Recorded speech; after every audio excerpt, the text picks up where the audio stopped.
Salam, heç olubmu ki, bədəninizdə nəsə bir ağrı var, amma həkimlər heç bir səbəb tapa bilmir? Bəlkə də cavab heç həkimin otağında deyil, bəlkə elə öz zehnimizin ən dərin guşələrində gizlənib. Gəlin baxaq, bu inanılmaz əlaqəni birlikdə araşdıraq.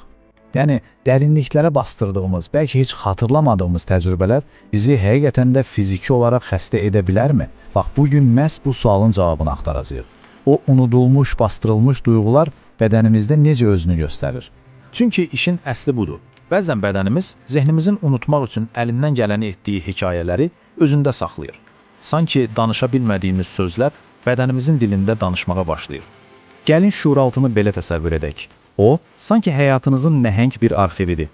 Unutduğunuzu zənn etdiyiniz hər bir anı, hər bir duyğunu orada qovluqlarda saxlayır. Üzə çıxmamış qorxular, içə atılmış qəzəblər.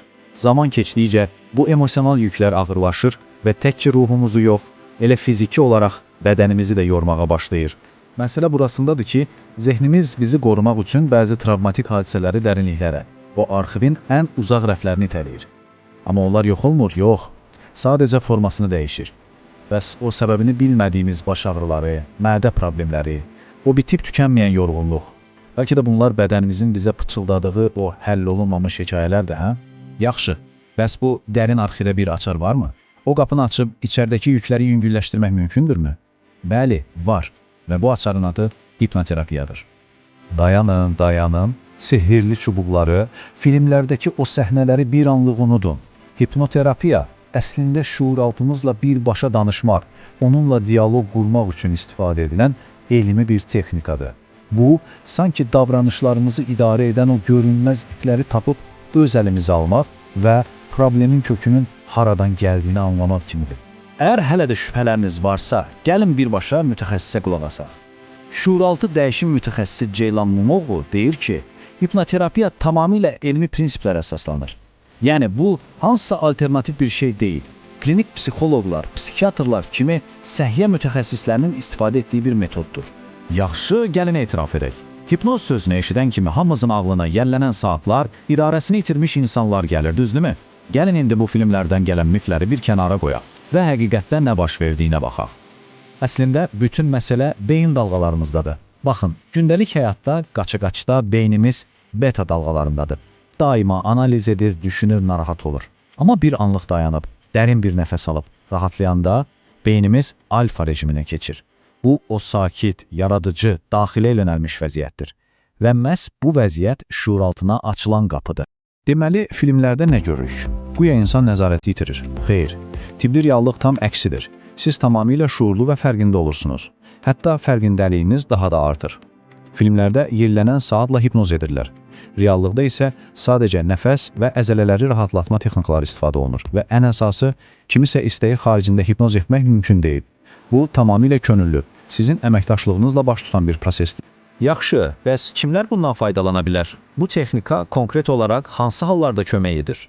Məsələn, güvən problemləri, təşviş pozuntuları, depressiya, müxtəlif qorxular və fobiyalar, diqqət əskiliyi, bütün bunlar hipnoterapiyanın tamamlayıcı bir vasitə kimi istifadə olunduğu sahələrdir. Əsas məqsəd nədir? O bizə zərər verən avtomatik düşüncə və davranış qəliblərinin o proqramın kökünə enib onu yenidən yazmaqdır. Yəni, həyatımızın sükanını şuursuz vərdişlərin əlindən alıb, şuurlu şəkildə öz əlimizə keçirmək.